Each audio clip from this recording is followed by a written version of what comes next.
Sveiki, mano vardas Gerda ir aš jums atsakysiu svarbiausius klausimus dėl gimdos kaklelio tepinėlio tyrimo.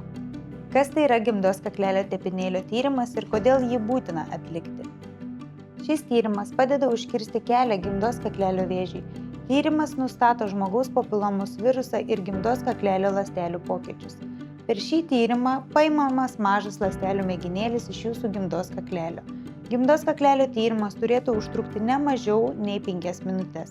Šį tyrimą yra svarbu atlikti, nes tai patikrinama jūsų gimdos kaklelio sveikata ir padeda rasti bet kokius pokyčius, kol jie netapo vėžiu. Nuo kokio amžiaus yra galimas gimdos kaklelio tepinėlio tyrimas? Gimdos kaklelio tepinėlio tyrimas yra siūlomas nuo 25 metų iki 64 metų amžiaus. Visos moterys, kurios yra užsiregistravusios poliklinikoje, bus automatiškai pakviestos reguliariai tirtis. Pirmasis pakvietimas būtų likus keliems mėnesiams iki kol jums sukanka 25 metai. Kas atlieka šį tyrimą? Gimdos kaklelio tepinėlio tyrimą galite atlikti poliklinikoje, kurioje esate registruota ir kurį jums atliks sveikatos priežiūros specialistas.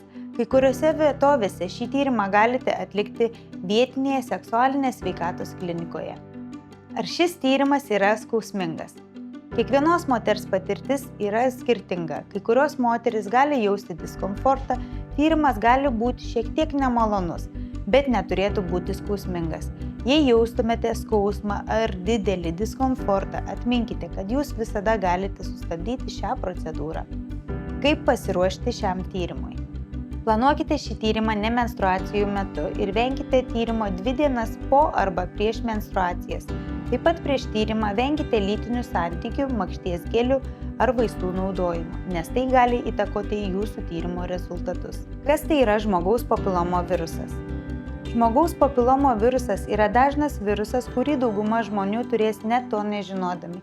Jis plinta per artimą odos kontaktą, bet kokios rūšies lytinio aktyvumo metu ir gali likti organizme daugelį metų.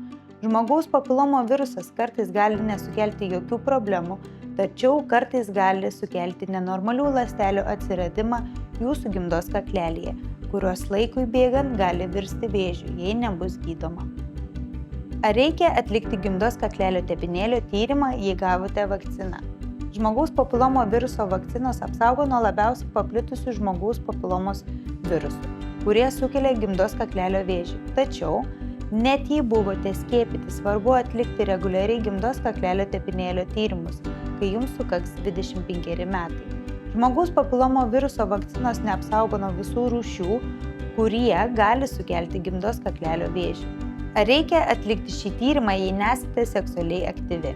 Nacionalinė sveikatos tarnyba patarė visoms moterims nuo 25 iki 64 metų amžiaus atlikti gimdos kaklelio tepinėlio tyrimą, nepriklausomai nuo to, ar jos yra seksualiai aktyvios.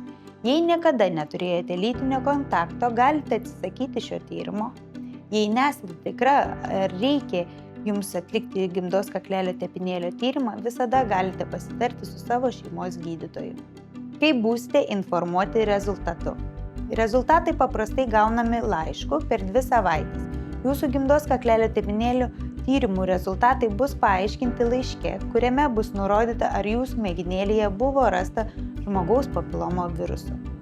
Gimdos kaklelio tyrimas gelbsti gyvybės, todėl neignoruokite šio kvietimo. Užsiregistruokite vizitui pas savo šeimos gydytoją. Gimdos kaklelio tepinėlio tyrimas gali sustabdyti vėžį, kol jis dar neprasidėjo.